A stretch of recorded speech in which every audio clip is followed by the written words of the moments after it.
Get started. I think there'll be people coming from Oktoberfest across the way, but I want to be respectful for our speakers' time today, so I want to get going. And I expect this is going to be a very lively panel, so there'll be lots of opportunity for questions. I'm really delighted that all three of these people are friends and former colleagues that I've worked with in a former life, and they're here today to talk to us about special problems facing women in prison in Massachusetts and the incarceration of women.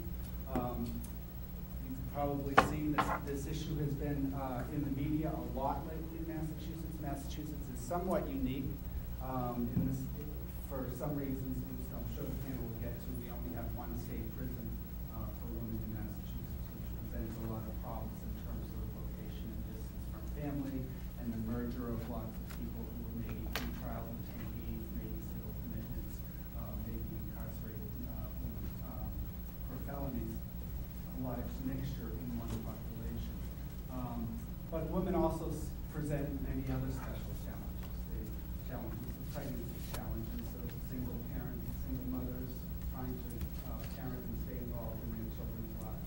They also present very unique challenges in terms of substance abuse and mental health, because studies have shown that the incidence of mental health problems with women is higher than the male incarcerated population. About 70% of women have mental health problems, and the substance abuse rate is about, studies vary, but about 36% greater for women than for men.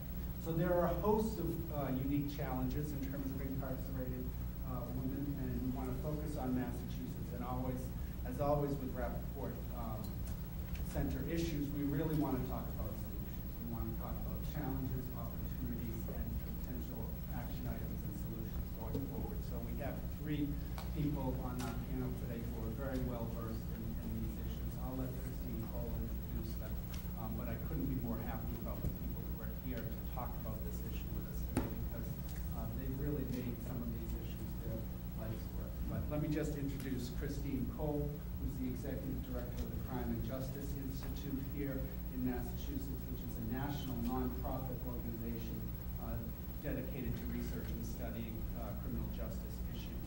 And Christine has a background, 2 decades background, working on these issues, both in prosecutors' offices, for police, and also from a victim advocacy perspective. So Christine is a great person to moderate this panel. I'll let her introduce the rest of the panelists. But these are issues that she's been studying and paying attention to for decades. She's homegrown. She's a Boston College graduate, and she has her master's from the Kennedy School, Master's of Public Administration. So Christine. Thank you, Michael. Thanks also for cutting 10 years off my life. I appreciate that. It's very kind of you. Well, that was what we were talking about. That's right. That's right. It's great to be here, so thank you very much.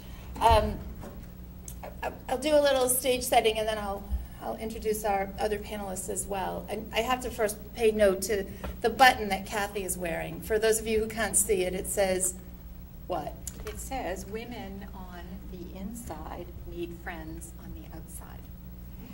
So I like to think that those of us that are here and those of you in the audience will fit into that category of people, you know, being friends to women on the inside, because it's a pretty important thing. And Michael, your setup was great.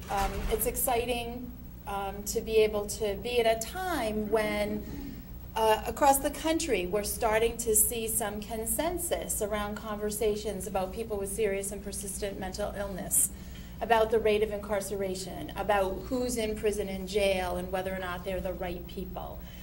So this panel isn't about any of those things. I hope we can use that as our starting point. Probably that we have too many people in jail and prison, that people with serious and persistent mental illness have no place behind bars, and that we've got to do a better job of changing behavior when they are in our custody. So this panel instead is about the very important things that we could do in Massachusetts and elsewhere with policy, with research, and with practice to actually affect change and treat people with respect and dignity. Let me tell you who I'm sitting up here with. Another Boston College graduate, Andrea Cabral. Andrea started her legal career which I learned today for the first time, even though I've known her a long time, at the Charles Street Jail. The Charles Street Jail, for those of you who don't know, is the site of the now Liberty Hotel, which I think is wonderfully ironic and metaphoric. Andrea was working as a legal staff there and doing motions for bail reduction, which I didn't know, and I thought that was great. She worked in the Middlesex District Attorney's Office, she worked in the Attorney General's Office, she worked in the Suffolk District Attorney's Office, she was appointed Sheriff of Suffolk County and later was elected as Sheriff of Suffolk County before her most recent stint in public government was as Secretary of Public Safety and Security during the last gubernatorial administration. So Andrea is an undergraduate from Boston College and went to Suffolk Law School. So thank you for joining us, Andrea. My other friend, and these women are truly both my friends and colleagues for a long time, is Kathy Dennehy. Kathy has a similarly illustrious career. She moved around less. I was born in Boston and I went to college, but it wasn't Boston College. Kathy went to Wheaton, but we won't hold it against her, and she also has a degree from Brandeis University. Kathy started as an intern in the Massachusetts Department of Correction, and then was hired and had increasingly serious positions of authority and responsibility until finishing as commissioner in 2007. And prior to that, she had run MCI Framingham, Mass Correctional Institute at Framingham, which is the women's prison that Mike spoke about during the introductions. Kathy has done consulting for BJA and with Bureau of Justice Assistance, the National Institute of Corrections, National Center for Crime and Delinquency, American Correctional Association, and I think of her as being really well known for her work on PREA, the Prison Rape Elimination Act, where she's testified in Washington. There's more to say about both of these women in terms of the awards they received, the differences they've made in the places they've worked, but I hope that you'll get a flavor of who they are during their comments. We initially intended to have a third panelist, Leslie Walker. Leslie Walker is the Director of Prison Legal Services here in Massachusetts. She's not joining us today. I speak about that because I think it's important to know that she brings an important voice to this conversation. Leslie works with women who are in custody and works with them to change the conditions that they face or conditions of confinement or things that happen inside. And I hope that with Kathy's button and the way we started by talking about friends inside meet friends on the outside, we can channel Leslie a little bit and think about some of the things that she might be saying. I'll stop talking in a minute, but I'll go on. If any of you have ever been to the Offices of Community Resources for Justice, which is where CJI is a division of Community Resources for Justice, you'll know that we have lots of books. And I sort of tease my friend, colleague, and boss, John Larrabee, about the number of books we have and how old they are. But today I was uncharacteristically waiting for John. Usually John is waiting for me. And I saw this book, and it's called Prisoners Are People. And as I flipped through it, the foreword really struck me. So if you'll indulge me, I'd like to read it and think about how we can work towards this book that was written in 1952. This is a true account of a prison without walls, without guns, without guards, where the dignity of the individual is recognized and each is treated as a person. The staff personnel are selected carefully and imbued with the philosophy that prisoners are people and that they must be returned to society with a better attitude than when they entered prison. That they must be taught the dignity of honest work, given an opportunity to acquire new skills by which they make an honest living and stay out of trouble. Prisoners have the same emotions and ambitions as other human beings. The mere fact that they have broken the law and are incarcerated while others go free does not stamp out those desires and ambitions. America cannot solve her crime problem by locking up a few men in prison. So it's interesting that it only talks about men, but it also might be telling about the climate in 1952 and how far we've come. I looked at a few statistics from the most recently available year, which is 2014 in Massachusetts, and there were 514 women at MCI Framingham. Over 60% of those women serve less than 5 years, and only 13% of those women are serving 20 years or longer, and the numbers are pretty small. The bulk of those women are there for very little time, which makes me ask some questions about who are they, how did they get there, and maybe even why are they there. Because there's only 3 of us and we know each other so well, we're really going to organize this a bit more like a conversation. I'll try and look that way while we're talking. If you want to butt in, maybe raise your hand, but we'll certainly reserve some time at the end for some Q&A. So don't hesitate to sort of say, I want to get in this conversation. I assume that's all right with you? Okay, good. Well, thank you. As I talk about the women that are in Framingham and with Michael's setup, I thought maybe we could talk about your individual experiences, that while they have some similarities, they're also very different. Maybe each of you can talk a little bit about your experiences with women in jail or prison, and then I've got some follow-on questions, and we'll have that conversation. You want to go first?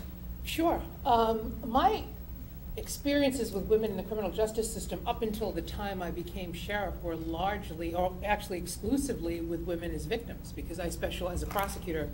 I did that for about 15 years. I specialized in domestic violence and sexual assault. So it wasn't until I became sheriff in 2003 that I really got sort of an up-close and personal look at women as incarcerated, as convicted and incarcerated. And the first thing that struck me, and I think this is important for everyone to have for context, is that even though we incarcerate more people pretty much than anybody else on the globe, people who are incarcerated are a minority population in the Commonwealth of Massachusetts and in the United States of America. Women are a minority population within that minority population. Their numbers are very, very small. They have grown consistently, not hugely, but consistently over the years. But it's still a very small, the number that Christine just gave you of 545, or I think that was? I think I have 14, but that doesn't matter. That's a small number. Prison's a system, right? So systems run on routine and sameness, and systems are designed to create an environment into which people are plugged. It is not the other way around, and it's only recently that we've begun to look at the failures of that model, in that when we can see who's being helped and who's not, we can see that that doesn't work. For women, their journey to being incarcerated is usually very different from men. The Bureau of, I don't know how this plays out in terms of state statistics, but the Bureau of Justice Statistics tells us that at least in terms of the federal prison population, and they may have done state prisons as well, 70% of women who are incarcerated experience domestic violence and sexual assault before the age of 17. It is not a coincidence that those women are in jail having experienced that trauma. And a more trauma-informed approach, a more evidence-based approach to how we deal with women who are in custody, both as a means of diverting them from ever getting into custody, but equally importantly, how we deal with them programmatically once they're in custody to make their reentry back into communities more effective, and their likelihood, or decreasing the likelihood of recidivism more effective, is really key here. And no one had, there had never been a female sheriff before I was sheriff. So no one had ever had the perspective of what to do with women. They were just the other population. There are 14 sheriff's offices in the Commonwealth of Massachusetts. Only 4 of them hold women. As Kathy's going to talk to you about, the rest of them go to MCI Framingham. They're not even allowed to be county-based near their families the way all men who are arrested within a county and are held on bail are able to be near their families.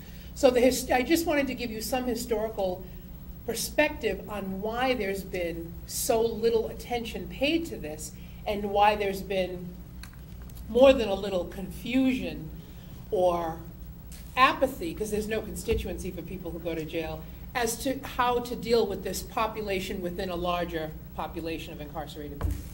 Thanks, Andrea. So not only is Framingham a complex place, but to some correctional professionals, running a women's facility means that you're doing really light work. It's not a big deal. And yet, the numbers of people, women, that go through MCI Framingham is enormous and far more, another kind of complexity, I suppose, than running a stable population of men who are going to stay there for a long period of time. Those numbers I give you are a snapshot, just one day. So talk about your thoughts on women in prison before we go more deeply. Well, my own personal lens, I had started, as you said, as an intern. Actually, it was with the Department of Mental Health in Walpole in '74. Good Lord, back in what was then a sex offender treatment unit, which is frightening in that we knew absolutely nothing about sex offender treatment back then. But that didn't stop people from offering treatment programs. So my lens, I had worked with the men for 17 years between Concord and Walpole and the central office. And I'm going to be very, very frank with you. At that point in time, I had the job that I wanted. I always wanted to be in charge of training. I was always very interested in staff development. And one night at home, a colleague, a male colleague, called me and said, I need to warn you, you're being called into the commissioner's office tomorrow. They want you to go to Framingham as superintendent. And if you say no, you had best be very careful how you say no, because it could be a career ender. And I said, well, why me? I've never aspired, I've never expressed any desire to move into the administration. Why me? Well, it has to be someone of a certain rank with a certain background, and there are only 2 women in the department who meet that criteria. And the other woman had accidentally discharged a firearm that week, so it was pretty damn clear. And I wasn't the best shot. Maybe it wasn't an accident. Maybe she didn't want to go either. Listen, I wasn't the best shot. So I don't think I've ever told that story, but in all candor, that's how I ended up at MCI Framingham. And I've done a lot of subsequent work, right up to and including 2 or 3 weeks ago in another state, conducting a cultural assessment of a female state prison.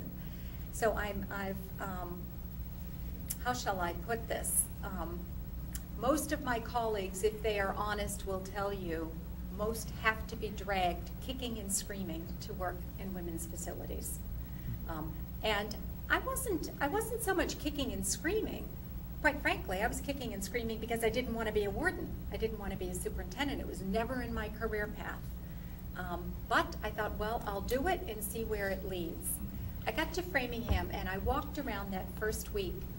And the God's honest truth is, because I knew so many people in mental health, I called a clinician friend of mine and I said, please help me understand this place. It is so unlike Walpole and Concord. Everywhere I look, it is just so unlike what has been my correctional experience, and I can't make sense of it. Help me to understand this. Give me a framework to help me understand this. And he said, you need to read Towards a New Psychology of Women, written by Jean Baker Miller, who has since passed on, but she was at Harvard in the psych department. Later, she went to Wellesley. So I read the book and then went over to talk to her. By then, she was at the Stone Center at Wellesley. And we talked a lot about gender differences. She was really a pioneer around these issues. Certainly, recently, the federal government has sunk a lot of money into understanding gender differences in prisons. But Jean was really ahead of her time. So I really struggled trying to make sense of Framingham. And on top of it, Framingham is asked to be all things to all people. The numbers that you suggested, Christine, as of January 1st of 2015, the population was actually a little bit higher than that. About 1/3 of the facility was awaiting trial. The numbers of women being housed at Framingham awaiting trial are quite large and quite alarming. So the facility is asked to be a jail. And having had the opportunity to work in jails as the former sheriff and former secretary has, there's a real difference between prison populations and jail populations. Very, very different operations, very different populations. So Framingham is a jail. It is a state prison. And God forbid, it also houses civil commitments for the term that's used is sectioned, the Section 35 civil commitments for substance abuse. Occasionally it houses a federal woman, and also occasionally it houses interstate women. So Framingham is asked to be all things to all people. And as Andrea said, it's mostly because of the economies of scale. Straight across the board in every state, women make up about 5 to 7% of the offender population. And they get a very, very small piece of the pie. So my immediate reaction was, my goodness, it is everything. It is an impossible mixture. Rather than paying and supporting for individual functions, everything is put in one complex. And I might add, seriously underfunded, or at least that was the Framingham that I walked into. You both talked about Kathy, you talked specifically that you got in there and it felt different. I'd love to hear more about that. And so if you can share what some of those differences are, and Andrea, you can jump on that, and I've got some other ones for you. Just, anecdotally, and there's been a little research. As Christine said, I work, and I really should pause here and just interject something. I know in the flyer it said I'm associated with the National Council on Crime and Delinquency. Because that's strictly funded by the Department of Justice, I must say in an official voice, I am not here in that capacity, nor am I representing them. But I do, in fact, work for them. The rest of my time, I'm a PhD student at Brandeis, so I have an acquired sense of appreciation for research. So there's some research to support this. But as I walked around, I saw real differences. The first thing that jumped out at me was it was not as racially segregated as Walpole and Concord. I noticed that immediately. Far more integration of the population. Age, it was not as segregated by age. I saw older offenders with younger offenders. When I walked into the chow hall, you could almost see, from a sociological perspective, you could almost see the surrogate families and relationships springing up, sort of alternative families. Women are very relational as opposed to males. And that really came across. Now, in a practical sense, I saw it in more humorous ways as well. When I was at Walpole or Concord, I could walk from my office way the hell across the yard and get to a meeting on time, allowing 2 or 3 minutes. At Framingham, and I'm sure you experienced the same thing, I learned if I have to be at point A to point B, and if there were no traffic, I could do it in 30 seconds, I had best allow 20 minutes. Because it was, everyone would stop. Everyone wanted to stop and talk. And I would find with the written letters that I'd get, if a man were appealing a decision I had made, it would be very goal-directed. I did this, you did that, this is what I want. With women, I would get 20 to 30 pages. And it would be, let me tell you about where I was born. And I'm one of so many children, and this is my life history. I'm not mocking it. I'm not mocking it. It's actually very, very important. But the paperwork, the interaction, the expectations of those that are in your charge were very, very different. Very, very different. The facility you ran had men and women in it. Right, Obviously Suffolk's one of the few. Segregated, Yeah. but Yes. so you even had a smaller number of women, but. But what Kathy says, understanding what Kathy says is critical, especially in the context of how you should deal with women. Yeah. It is about relationships. Women internalize. Men tend to project. So when you are dealing with men will enter a program, a reentry program, and as Kathy said, be very goal-oriented. The program requires you to do A, B, C, and D. They do A, B, C, and D, and they reap the benefits of the program. And they can go into that program and leave that program without establishing relationships, real relationships, with anyone else in it. That doesn't, I mean, there are certainly people who do establish relationships, but it's not necessary. We have found that, and I actually changed a lot of the programming, or created programming for women at Suffolk based on this. Women do better in programs based on their relationships to one another in those programs and their relationships with the people facilitating the programs. So they are supported and encouraged and buoyed by a communal sense of doing well versus an individual sense of, if I do this, this, this, this, and this, I will get this, this, this, this, and this, and that puts me further toward my goal of whatever that goal might be. Because the population of women is so much, historically and even now, so much smaller than that of men, it was easy to ignore that. And it was particularly easy because there was such a dearth of women in policy-making, supervisory positions who could say, these two populations need to be treated separately. Just to give you an idea of some of my experiences. So I started in November 29th of 2003, so we were in winter, and I remember a couple of things. I noticed, two of the first things that I noticed, aside from the fact that you can't walk through, yeah, I could part the Red Sea walking through a crowd of male inmates, right? Just like, the sheriff's coming through, and people would be staring, and they'd be looking, and occasionally you get somebody that would, give you the, really? Thanks, I'm glad you think I'm doing a good job. I didn't get that finger. That's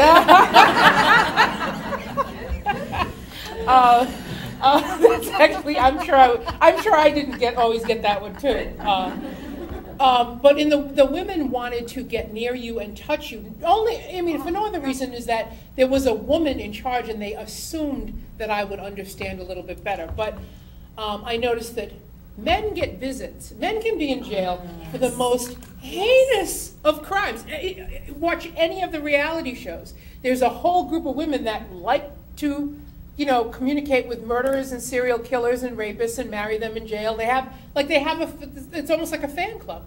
Women don't get visits, and they don't get visits for two reasons. One, they don't want people to come and see them in jail. They are deeply ashamed, and that drives a lot of the addiction-related and relapse behavior that you experience. Or two, there are some things that you shouldn't be in society, and one of them is a bad mother. It's really easy to say, you're a bad mother. You're in jail, so I have to watch your children. You are not the caretaker of your children. No one says that to the father of the children, who is absent even when he's not in jail sometimes. But you're a burden. And they don't want their kids to see them in jail, but more importantly, sometimes the caretakers, the temporary caretakers of their children, are purposely not bringing their children to see them as a mechanism of punishment. So their journey to jail is different. The crimes that they go to jail for are different. Women spend more time awaiting trial on bail than they spend as committed, convicted felons. Why? Because it is easier for a judge to hold someone on bail who has failed repeatedly to show up to court than it is to sentence that mother to jail after she's been convicted. So women end up spending more time in a pretrial situation only to have their time credited as time served. So even if they get a sentence, that time is credited against it, and they end up either doing less time or doing no additional time at all.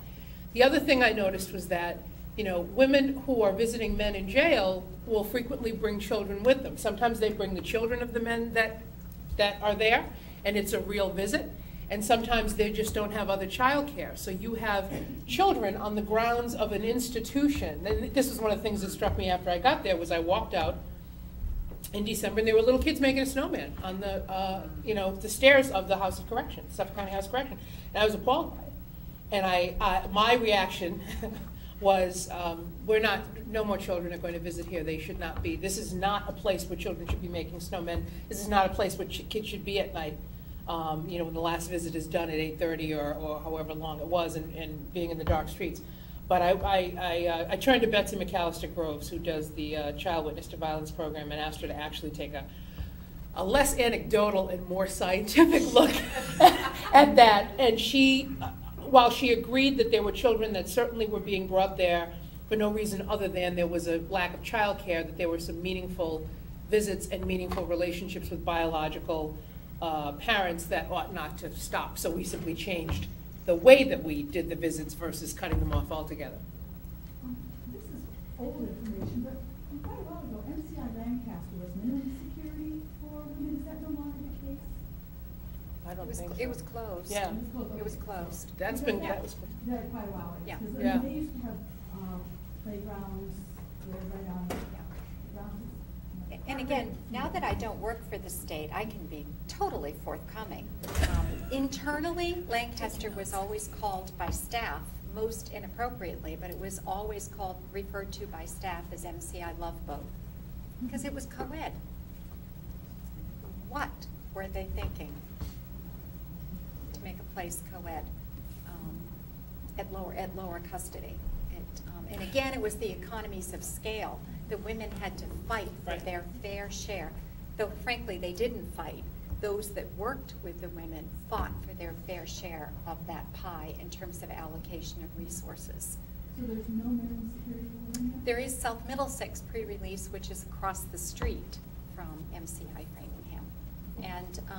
And the state has begun moving some inmates out into the counties for step down. You know, those numbers, you know, the recent numbers are rather low, quite frankly. You know, I think it's conceptually, it's a great idea. In practice, the numbers are not encouraging. just to give you an idea of how, to Kathy's point about MCI Lancaster and just the disparity in treatment. So Suffolk being one of the few houses of correction which is distinguished from state prison, that's a local level place of incarceration, county-based. Everybody has recreation in the yard. When I got there, I found out that women were having to have their recreation in these enclosures off of their units versus down where they could walk around and really kind of, you know, exercise and things like that, and I asked why. And of course, the standard answer is a sight and sound issue, Sheriff, because, you know, I'm 14 and I'm just going to accept that you say it's a sight and sound issue. So I said, what do you mean by that? Well, you know, we've had some issues, and now everyone, these are all men that are doing this, that are Staff. officers, yeah, staff. We've had some women that, you know, as they're walking around in the yard, will hold their shirts up to the men, you know, pull up their shirts to the men who are in the units. I said, so how come you're not just disciplining those women?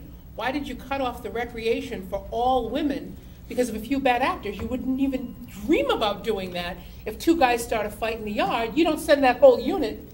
The whole unit doesn't lose their recreation because two guys start a fight in the yard. And I have to tell you, the reaction was genuinely, oh. It wasn't even like they were consciously thinking that they were punishing all of the women. They were so nonplussed by a woman who was acting out, and you know, that's acting out is acting out. It doesn't make a difference how you do it. That they didn't like dealing with it, and they didn't want to be bothered with it. But they didn't consciously think of it as punishing the entire group, and that's the change in the mindset of dealing with women. There are things that fundamental, and then there are things more on a more 30,000-foot view around, you know, policy and things like that generally. But the disparate treatment is deep and intrinsic, you know, to the system itself. I'm not surprised. I'm shocked that I had forgotten actually that Lancaster was co-ed. But even if you talk about the training of male officers to deal with women inmates, this is beyond the ones that are obviously breaking the law by having, you know, intimate relationships with them. Just the ability to understand the fundamental differences between that woman and that guy that you deal with. So that's the work that's been better of late, but really we need to make a serious push on that. One of the things I'd like to really add, and some of your comments really sparked me to say this, in my earlier career, I spent some time over health services. The interesting thing about women who work in corrections, it's actually been studied. Women who work in corrections have very different pathways than males who work in corrections. They tend to cut across different divisions. They tend to geographically drive differences. It's basically because there has historically been a resistance to women in this field. And that's why for those of us who have been around for so long, we remember when the Department of Justice had to come into Massachusetts and sue the Department of Correction to get women a place at the table in terms of employment. But I digress. I think one of the major issues that separates male and females, and you see this straight across the board in the country, whether it's at the federal level, the state, the local, or any jurisdiction, the incidence of mental illness is much higher with the women who are in custody. The incidence of substance abuse is much higher, and almost all of it is linked to past trauma, as the Secretary has suggested, that these histories of trauma, physical and sexual abuse, are really the precursor, the predicate event for the pathway to jail. So we've got a lot of issues with the women in terms of psychiatric needs as well as substance abuse treatment needs, but also the medical needs. And anyone in this field will tell you, when you look at budgets, female offenders cost more. It's just a fact of life. They cost more, and almost all of that dollar for dollar is tied directly to health care. The specialty OBGYN, the high-risk pregnancies, as the preventive health care, but also the higher incidence of HIV and Hep C. And they co-occur, which is really a tough thing to manage. For those of you studying to be lawyers, take a look at the class action suits around hepatitis C treatment. Just about every state is struggling with how to pay for that. States are struggling out in the free community, and then you layer that with the voting public having issues with their not being able to access services, but how come people in prison can? One of my biggest challenges when I became commissioner was in dealing with the public at educational events, talking about health care and the justifiable costs of health care for inmates, particularly for women. I can't tell you how many times I encountered working poor people who objected to that money being spent. And I would have to explain that there is one category of individuals in this country that has a constitutional right to health care, and it is inmates. I could push them over. They'd fall over. And it's, if you don't like it, go change the Constitution. But that's what it is. I personally am fine with it. It's always amazed me how many people struggle with that. But the impact of healthcare budgets on women in custody is significantly more troublesome. And you see a lot of vacancies. A lot of people in healthcare don't want to come work in corrections because of the infectious disease profile.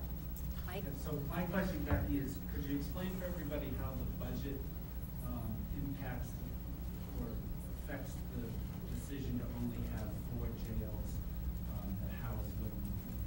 So, for example, with healthcare, a lot of the healthcare is sourced outside the prison,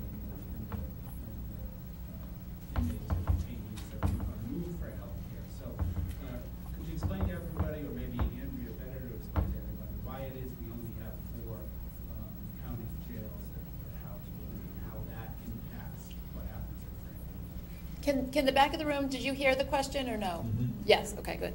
Thank you for projecting. I have strong opinions, but I will defer to the Secretary.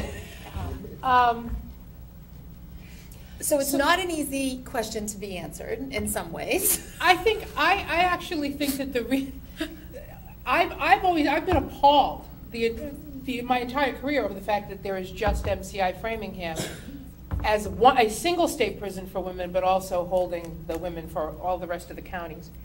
And I actually think it is based on the same thing. It's the same reason why Bridgewater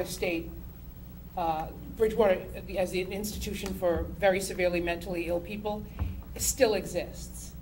Because those things exist. There's a statute that creates Bridgewater, and if you don't want a Bridgewater, you don't want people who are very severely mentally ill being held in a correctional environment, you simply remove those 4 words from the statute. That has not happened. And it's not going to happen because at the end of the day, the legislature wants Bridgewater. Because it costs too much money to not have Bridgewater, right? So if you go to a state like Connecticut where they are dealing with severely mentally ill people, but they have a model that is much more one-on-one treatment and much more sort of a trauma-informed approach and those kinds of things, it costs them for 95 people at this particular institution in Connecticut, it costs them $500,000 per person per year. They're spending $45 million a year on 95 people. In order to do that, you have to go to the public and say, we're going to raise your taxes. No one's going to say that when you have to run every 2 years. And that is just the truth. If you want sheriff's offices to be able to hold women locally, you have to find room in their facilities currently, which means a build out in some cases, because there probably are some modifications you need to make. Or in some cases, you'd have to build a separate building to have women, and that costs money. And we also, because we're moving in a positive direction about not incarcerating as many people, when you say to people, no matter what the reason, we're going to have to build something new, they push back against that. No new buildings. Find new solutions. Ironically, the thing with women is that because they are this small population, they're capable of being researched and studied. What we do with them, how we treat them, and their outcomes are capable of being measured in a very discrete, very concrete way. And if there was one segment of the incarcerated population where this would work, given what we know about their different journeys to jail, their experiences in jail, and their goals once they're released, however difficult it is for them to realize them, it makes a huge amount of sense to invest a smaller amount of money up front to keep them out of jail, or keep them out of jail if they're in jail for shorter periods of time, and then measure our outcomes on that, than it is to do the opposite. More men commit more serious crimes that give them longer sentences.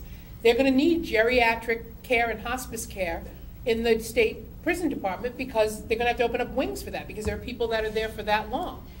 Women tend to be at the House of Correction, they're in and out, the average length of sentence is 9 months. They're eligible for parole at half time. You can measure that. So, I think that the reason is money. The reason is the arguments that you have to make for a group that has even less of a constituency than male prisoners.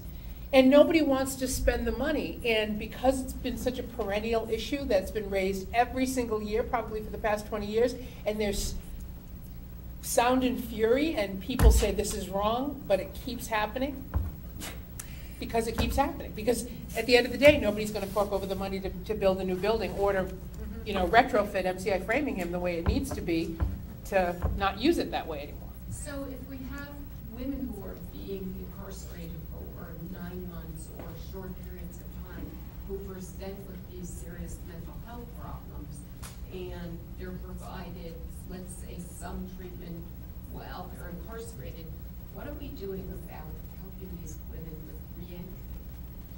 First of all, that number is 36%. So 42%, this is the sheriff's measuring this, not the DOC. 42%, the DOC agrees with it, but I'm not aware of their specific measurement. 42% of all people incarcerated present with some sort of mental illness, ranging from minor personality disorders, which arguably we all suffer from. We're just not in custody. No, really, most people have a personality disorder. I'm not exempting myself from that. To major mental illness that requires psychotropic medication, which is very expensive, right? So that's 42% across the board. Women are 36% higher than that for mental illness.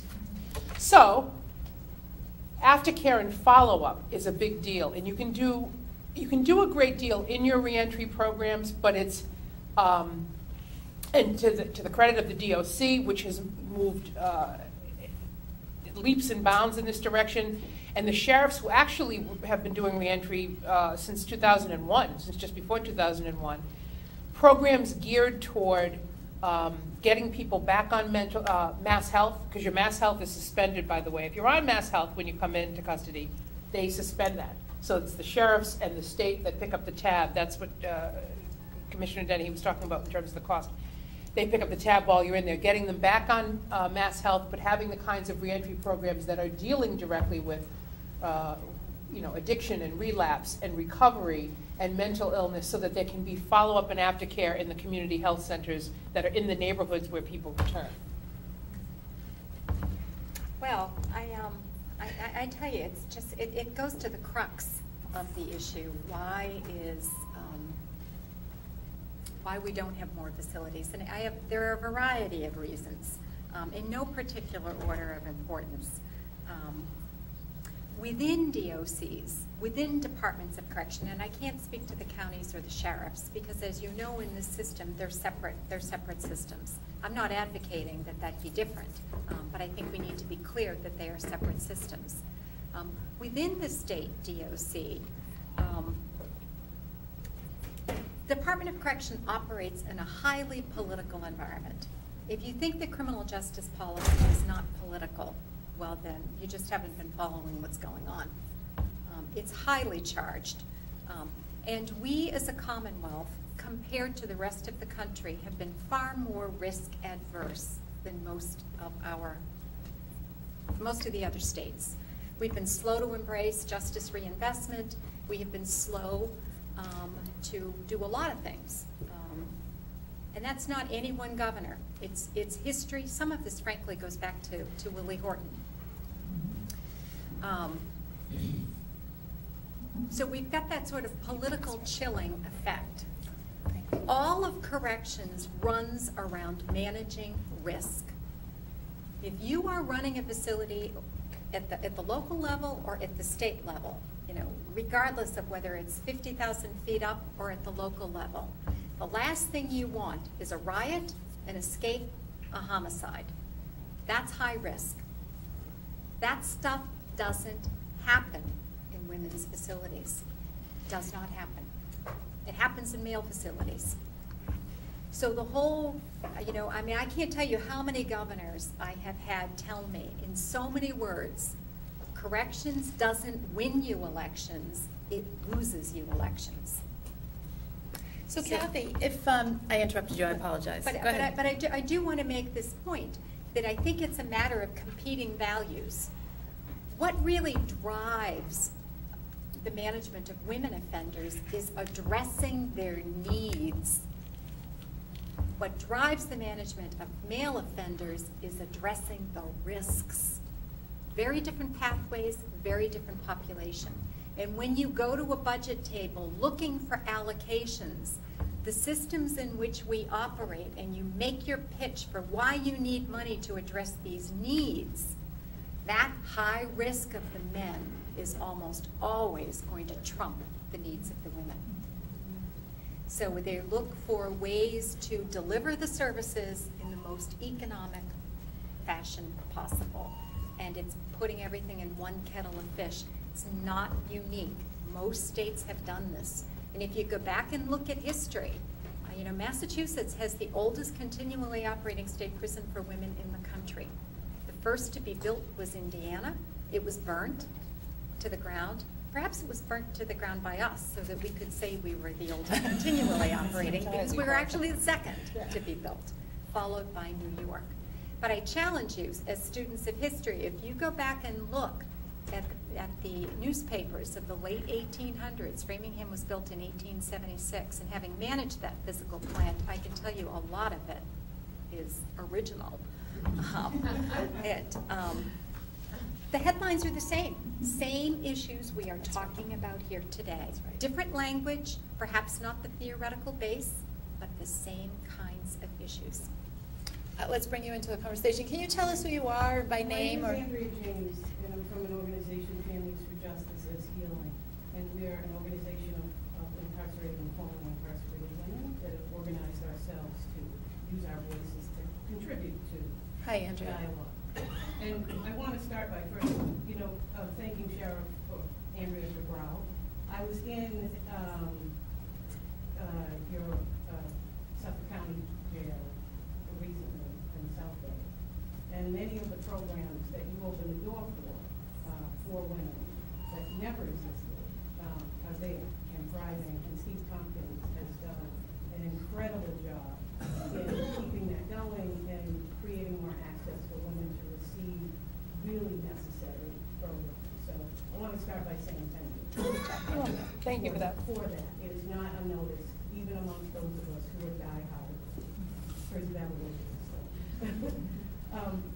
I would just like to say, and I want to say thank you because it's very interesting when you hear about the operation of prisons, which I think is what this conversation is mostly been about. But I'd like to just say that it's incredibly important. The voices of missing isn't necessarily Leslie Walker's voice. It's the voice of formerly incarcerated women who could bring some more information to a couple of, in particular, of the questions that were asked about being in the prison. And really, as a former criminal defense lawyer and somebody who worked within the criminal justice system for 25 years before spending 2 years in a federal prison myself recently, I really thought as a professional in the criminal justice system that I knew everything until I became an incarcerated woman. And I realized that I really was not the expert, right? And that we need all of the expertise that everybody at this table and at other tables, but we really cannot continue to do this work and to create really effective reform without the voices of formerly incarcerated people who are truly Thank you. experts in their rights. And I'll just end here. Okay. I just wanted to get this out.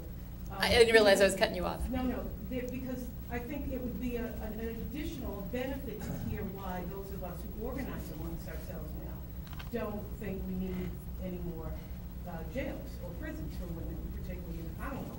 Goes directly to the excellent point that you made, Andrea, that we need to, because we have such a small cohort here, take the time, and we now have pending legislation that we drafted called the Primary Caretaker Bill that would give us the opportunity to do just that, make a study to say how do we keep these women in the community actually receiving the services that they need and not incarcerating them because of all of the collateral consequences that happen to children and communities when we incarcerate people. They're generational. I mean, that's the other thing we don't measure. There are generational impacts to incarceration. So, it's not just, Kathy alluded to going back to Willie Horton, and for those of you who don't know who Willie Horton is, Michael Dukakis was running for president. Willie Horton was an inmate who we used to furlough prisoners. And while he was out on furlough, he raped and murdered, I don't know if it was one or, it was a couple. I think he murdered them both and raped the woman. And that, Lee Atwater, who was George Bush's, not George Bush's, who was running against Dukakis? It was George Bush? The father. Oh my God, I'm that old? Oh, yikes. Okay, so anyway, really made hay with this, and it really damaged. And we have been risk averse since then. But I would suggest it actually goes back further because we have puritanical beginnings in this part of the country, right? And the notion that a person commits a crime, the Commonwealth prosecutes them because a crime committed against one is a crime against the entire state. And that person is punished.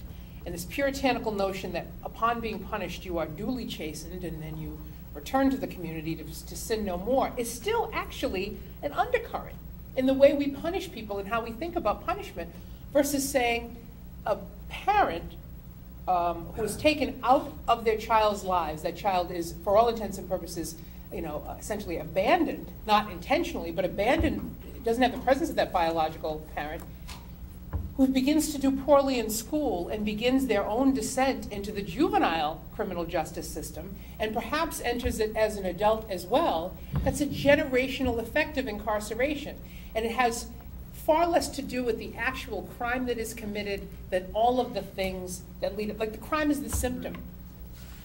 It's everything else that leads up to the symptom, but we punish the symptom and look at the symptom in isolation as though that the cure is to punish. And I'm not saying that punishment isn't appropriate. People do horrible things. I mean, things are just absolutely horrible. And accountability is important. It's important for an ordered society. But there are so many people for whom that level is not necessary. And we tend to treat all the trees in the forest as the same, as opposed to distinguishing between the trees that are dead wood we need to get rid of and the ones that are thriving and have the potential to become bigger trees, which is a terrible, absolutely horrible metaphor. I can't believe I used it. Andrea, I want to challenge you a little bit on your response to Mike's question that it's about political will and the budget. I completely agree it's about political will. I'm not sure it's about money. I think it's about change. Because if we're talking about justice reinvestment and trying to reduce the numbers of people overall, men and women, that are in prison, then we should be able to free up space in the counties that could be used for women if women need to be incarcerated differently. And it doesn't have to require a build-out. I mean, a build-out is an enormous amount of money. It's so expensive, right? And there's The actually architecture. room now, because the population has decreased significantly in the houses of correction. I used to have years where I had, between the jail and the house of correction, I had 3,000 people in Suffolk County. Suffolk County at the house of correction right now has well under 1,000. They may be in the 700 to 800 range. So there is more space. They're repurposing that space for more programmatic use, and they house women.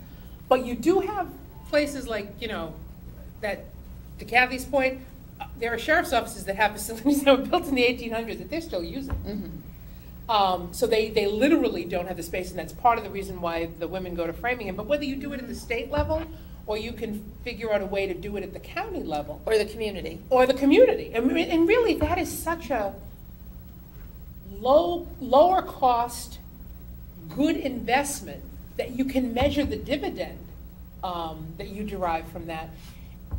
So I agree with you. It is about our notions of what should happen to people who we've been told have done something wrong. Agreed.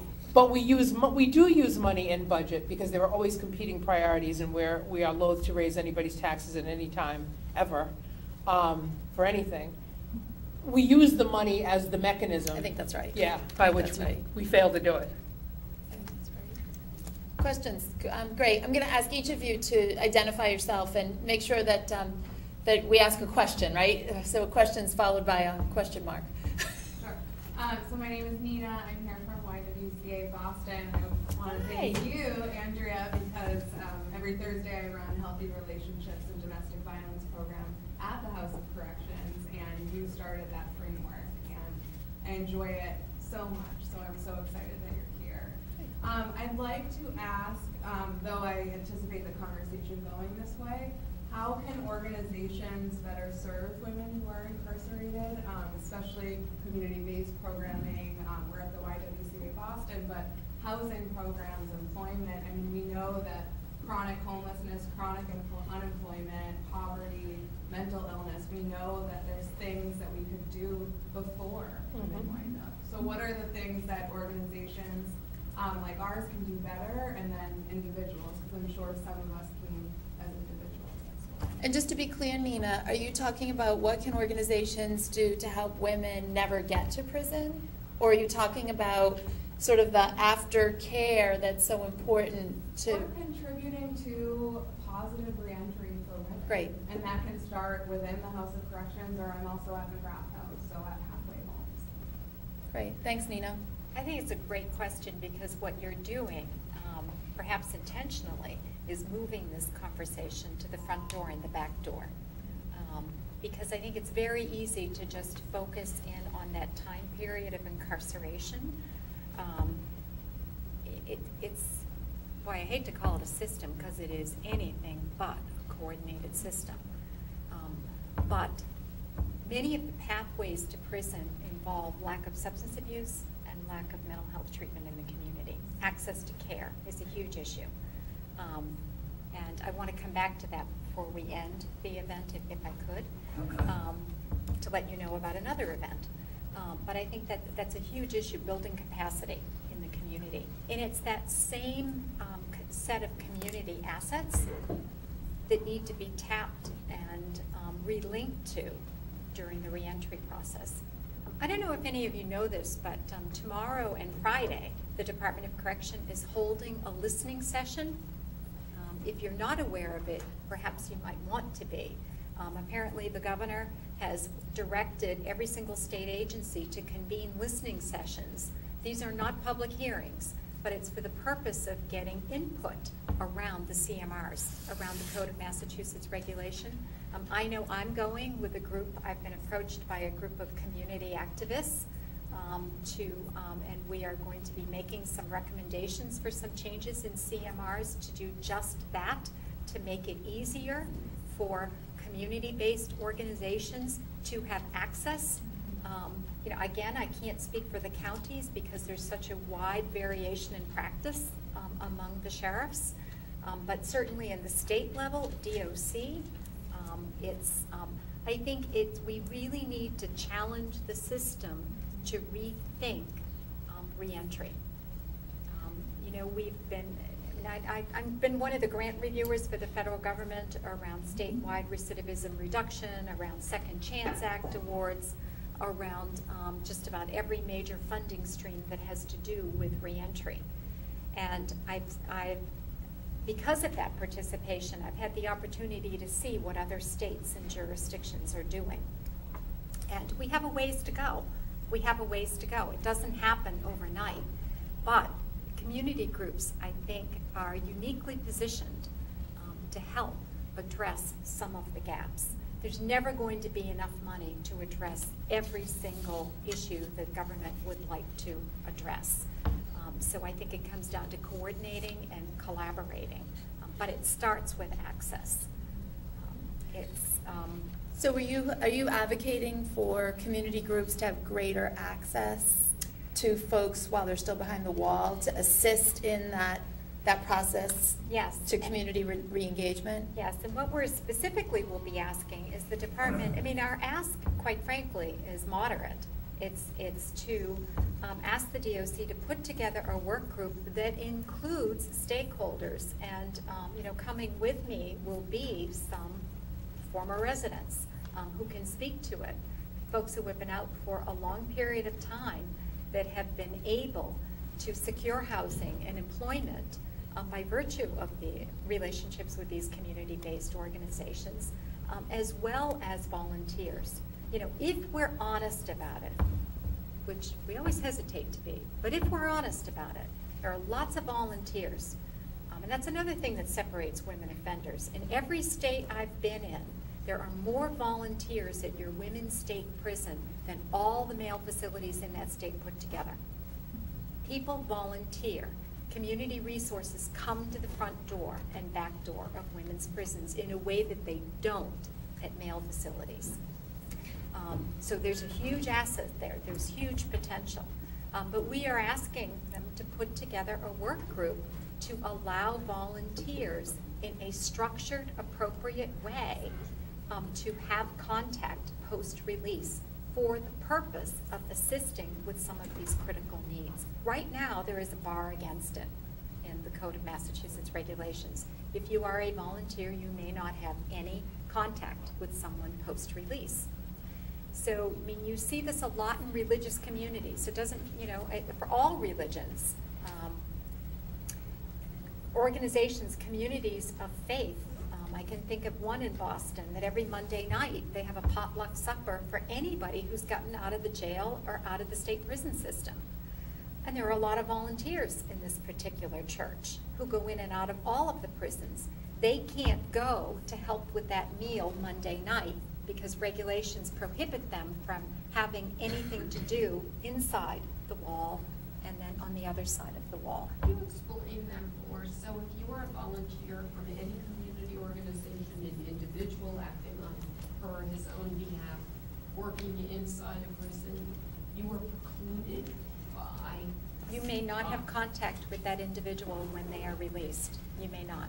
You are It's forbidden. an overreach because they're afraid that you'll be compromised. So if I have, In the name of if I get to security. know you, right, it's always in the name of security. And security is based on the worst case scenario, even if that only happens once or twice a century.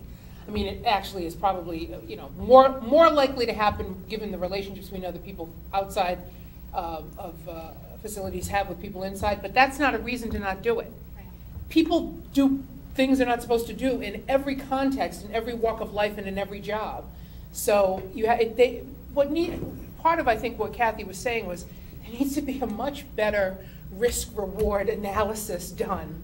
at every turn and more critical thinking about what is it that you actually want to achieve, what are the risks that you bear in seeking to achieve it, and is there a way to balance those things so that understanding something bad might happen, the balance, on balance, you're going to get more of what you want. And I think we do, that's the sight and sound thing, the lifting up the shirt thing. We can't have that happen, so let's just, sort of punish everybody. But to your point about specific organizations, I love the why. I do, they're great. I think more collaboration and more seeking of grants that are going to allow you to measure your outcomes. Because one of the things that's persuasive to legislators and politicians and even the public is the data, is the evidence-based approach, the data-driven approach. So if you're dealing, even if the Y is only dealing with, a few dozen women, consistently over a period of time, if you can measure what they're getting, and it's part of your grant with, and I know a lot of times you're spending your money to come in to do that good work, but it's a good idea to approach the sheriff's office and say, listen, there's a grant. We look at the grants, all of the public safety grants, but there are grants on public health and mental health and things like that we're not always aware of that you guys might be, to say, I want you to be my partner on this grant, and this is how much money we can get over a period of 3 years, and this is how our proposal has a built-in mechanism for measuring our outcomes. And women are so much more likely to say that as a part of being part of a program, they want you to follow their progress. In the follow-up and aftercare, that's always something that's very elusive for us, because once people get out, you have no jurisdiction over them. You can't make sure they're taking their medication. You have no idea if they're going to programs. You hope that they are. But you can, build some things into programs where people feel like, yes, this is still part of my program, to stay in touch with them and let them know how I'm doing or whether or not I have a job or a stable place to live. Project Places are great. They're unbelievable on housing and all of that stuff. But, the not-for-profit world sometimes feels reticent about raising their voices on behalf of, in the legislature, on behalf of government work. Because you guys have your own budgets to deal with, and you've got your own issues, and you're giving us more than we could ever pay for now. But if there was some way to get a coalition of, going into the legislature and saying, we want to do this, and we want to measure this, and we want to work together, and we'll be doing different things, but you're going to know whether or not this is a wise investment by the time that we're done, and it's going to take us 3 years to do it. So, sit tight, give a grant to EOPS or to this sheriff's office that requires them to use an evidence-based practice, requires them to measure their outcomes and report to Ways and Means, and we will be their partner in that. The lady with the orange sleeves. Yes. Halloween week, I guess. I'm Jean McKnight, and I'm only here because I guess I'm on Scott Harshbarger's email list. Oh, some of the rest of us are too. But I'm a Quaker and a member of Wellesley Friends meeting, and I've only gone once, but others in our meeting go to Norfolk, I guess it's called Norfolk Correctional Institute, and on Sunday evening, and have a meeting for worship with people who reside there, and everybody worships together. So that's my only connection, and why I thought, well, I'll come and hear what you have to say. But I have two questions, and they're kind of unrelated, but it was very sad to hear about women not having their own children come and visit them. And I recall reading maybe 5 or 10 years ago at Framingham, there was a program, like preteen girls would come and have a Girl Scout program with their own mothers, volunteers, and the girls. Is that continuing? Girl Scouts behind bars. They have it. I think they still have it. I think that's still at the state level, and there are certain sheriff's offices that do it. Well, I'm glad to hear that it's continuing. It seemed like certainly a way of engaging the mothers with the daughters to avoid the generational kind of problem that we spoke of. My other question is, it's very rare that somebody who has worship with our worship community shows up, occasionally like a Christmas worship or dinner. People don't introduce somebody as, well, here's somebody who goes behind bars. But you might think, oh yeah, I think that's how he came here. Are you saying that that's improper? That when people get out of prison, if they want to go and worship with the people that they worshiped within prison, that they can't do it? It's not that they can't. The Department of Correction regulations prohibit someone who is going into the prisons. You're going into Norfolk.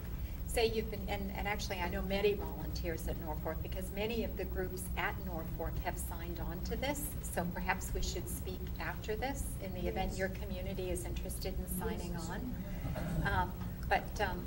Basically and as Andrea says, the intent is good. It's really around protection and setting appropriate boundaries, but the prohibition is against volunteers in prison. Say you're going in for 20 years and you develop a relationship with long-termers. And as often happens with long-termers, at the end of their sentence, many of them have outgrown their support system. Families have died, they have no friends, no community contacts, and perhaps they're looking for a place to live as a volunteer. You couldn't volunteer to drive them to a doctor's appointment post-release. You couldn't engage in ongoing communication with them. There is that strict line, at the door. But if you saw them at the church, you could say. You would have to report that, right? You would have to report that. The regulations require you to report that as incidental contact, which, quite frankly, for some has a chilling effect. If I may, there are a couple of things I really would like to mention because you're law students. One of the, as I've read in the Globe, so it must be true because I read it in the Globe. It just must be true. Truer than the Herald. Only by a little bit. But the Commissioner of Correction is reportedly the single most sued person in the Commonwealth. Well, you would know. And I know, when I left, I had about 3,500 suits, which was considerably less than my predecessors, who averaged about 5,000. It's telling. A drop in the bucket of those lawsuits come from women. Women do not sue, and it goes to your point, Mike, about why are there so few facilities. You rarely see a conditions suit around a women's facility unless it involves prison-based sexual violence, like Julia Tutwiler in Alabama, and you have the Department of Justice Civil Rights Division coming in to investigate. Absent DOJ getting involved around those types of issues, you just don't see litigation among the women. You also don't see grievances. I recently, as I alluded to, I did a cultural assessment with a group of academics and practitioners in another state. And this was a facility with 1,400 women. And I asked how many grievances they'd had in a year. In my earlier days, I was actually grievance coordinator at MCI Concord, so I had some experience with it, and I know, I know how frequently the men file grievances, and many of them are legitimate. That's not to suggest that they're not. 3 grievances in one entire year at this women's facility. 3. 1,400 women, and much of the population had turned over twice that year. Women don't grieve, they don't challenge the system, which is something to think about in terms of pro bono work. Let's get a couple more questions. I think the lady with that MacBook open. Oh, yeah. That would be you, yeah. And then we'll come to you, sir. So I'm Janet, and I just had a question in general about the prison system. So when I was living in California, and I worked at San Quentin Prison through an education program there, and I was surprised by how a lot of the inmates would speak about how, like, San Quentin was such a great facility in the sense that they had access to many more programs than the vast majority of facilities. Yes. And I just don't understand, like, why there is such a dearth of programs in prisons in general. Like, I don't know if it's an issue with money, but, like, it scares me to think that people might just have to be, like, in one place all day and not have anything stimulating that they can engage themselves in. And it just, like, it really bothers me. And so I was wondering if you had insight into why it seems like we have groups of people in one place, but then we can't even, like, offer them something to try to make them engage, like, with their life. Did you say your name was Janet? Yeah. Janet. I've got it. I'm going to take the 2 other questions because I'm watching the clock, and then I'll ask the panelists to respond to sort of a collection of questions, if that's all right. So the gentleman and then the lady next to Janet. Gentlemen? Yes, thank you. I'm Steve Johnson. I'm the director of the Rapport Foundation. We know that about 1/100th of 1 cent on the charitable dollar goes to criminal justice cause. And I think we know the answer. We know the reason why. It's incomprehensible to most lay people, and it's ugly. So my question is, I've encountered more donors of late who are interested in putting private money into criminal justice programs that work. What are the emerging programs that work for women in which a private donor could invest? And to your point, Andrea, about results, demonstrated results can be, make a difference, fulcrum point for private donors. So what's working, and what might a donor with cash to burn invest in? Thank you, Steve. The last question from the lady next to Janet. My name's Jane Walker. I'm the one out in Zero. I have a couple questions. Coming from a psychology background, do you think that women don't challenge the system as much because they're, the majority come from trauma backgrounds, and that might, they don't have feeling like they're doing things to change? And also, do you think that many prisons or correctional systems for them are slower to change because of their shorter sentences in comparison to men? So there's less just Unless of a desire to invest, yeah. We'll take that fourth question next to Cara Jane. I'll just pipeline from the other end. Professor Francine Sherman runs our Juvenile Rights Advocacy Project. She's at the White House today. Otherwise, I'm confident she would be here today. But she's been involved in a big study about that, finding the exact same attributes of girls who with higher incidence of sexual assault and violence at home, and then putting these girls being diverted into the criminal justice system rather than the treatment system. This is all part of criminalizing prostitution, and then they become criminals as opposed to victims. And so that the pipeline in, where do you see deficiencies in pipeline in, and where could their action plan in that? So 4 easy questions for the two of you. I have them if you need help. So the dearth of programs, the charitable dollars going to what works and what are they, and then the interesting question about do women not challenge their conditions or shorter sentences because of the trauma that they come with. I hope I did an okay job with that. And then also pathways for diversion. I'm going to jump in and take the really easy one, the what works. The federal government has spent a great deal of money establishing an implementation center that has established rigorous research standards to assess the work that's being done around what works. There's crimesolutions.gov. And Science Advisory Board. I'm trying to take credit for crimesolutions.gov, even though I shouldn't. And I tell you, if you go online, it will give you a sense from a variety of different perspectives, whether it's substance abuse, housing, education, the what works. There also is another implementation center around gender responsive strategies. A lot of work being done, to your point, around trauma-informed environments.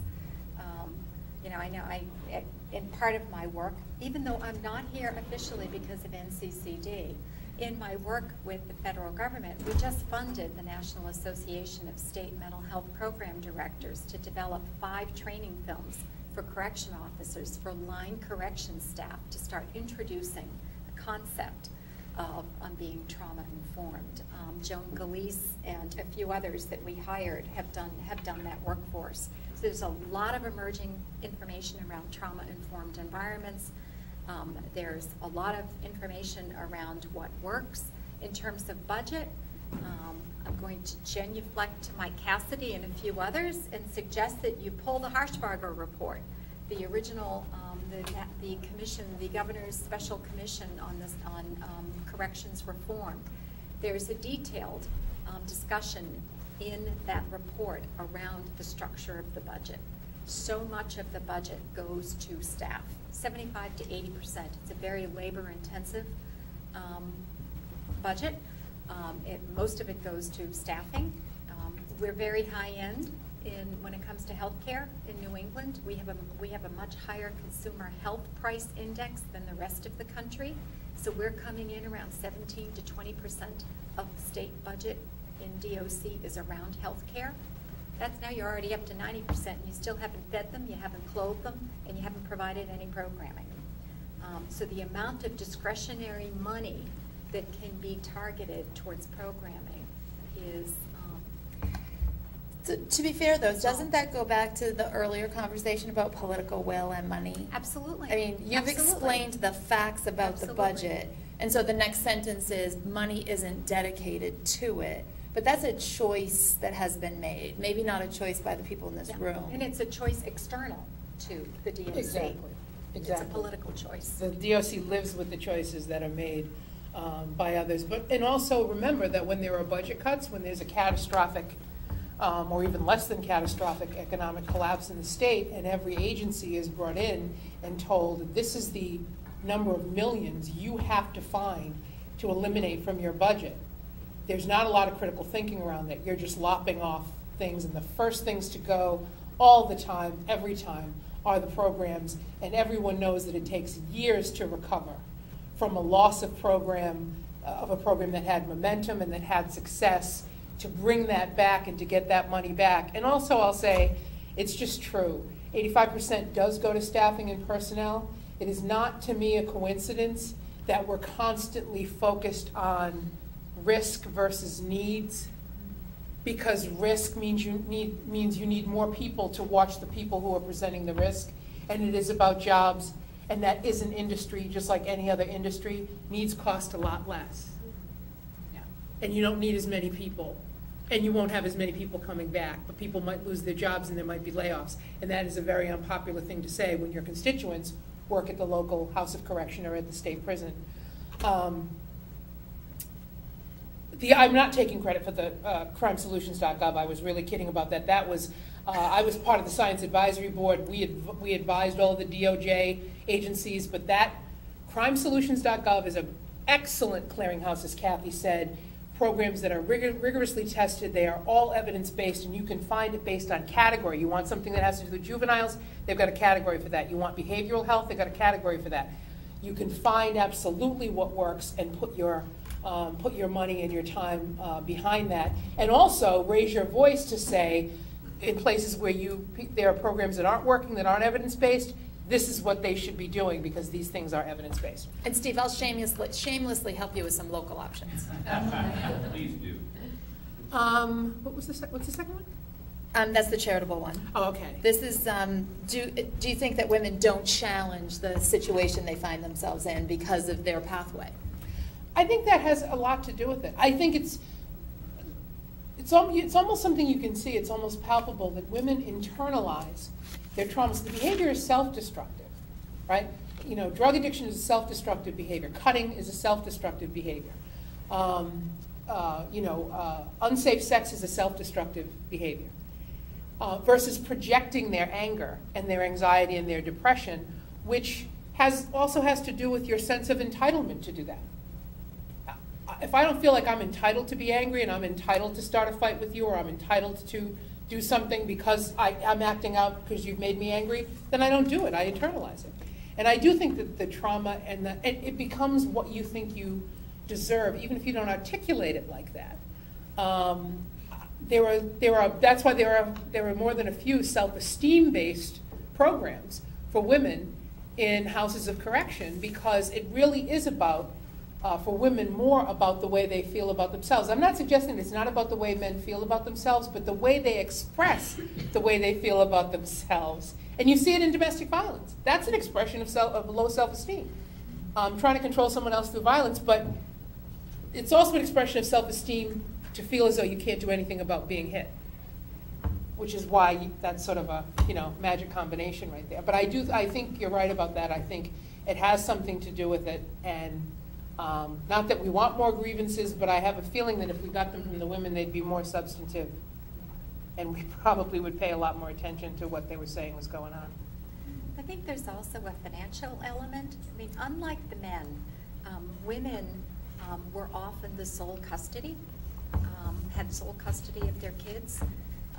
And, you know, this really goes to how troublingly large the awaiting trial population is in the Commonwealth when you look at the need for bail reform.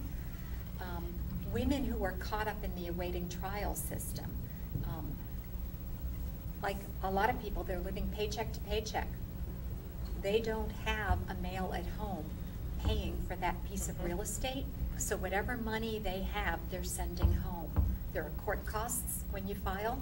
I mean, at least what I've heard from folks who've gotten out of prison, it was just too costly. And if no one was offering them, or they didn't have the social capital to know how to get an attorney to do something pro bono, the thought of filing a lawsuit just wasn't on their radar. It was more about, how do I keep the house so that it's there when I get back?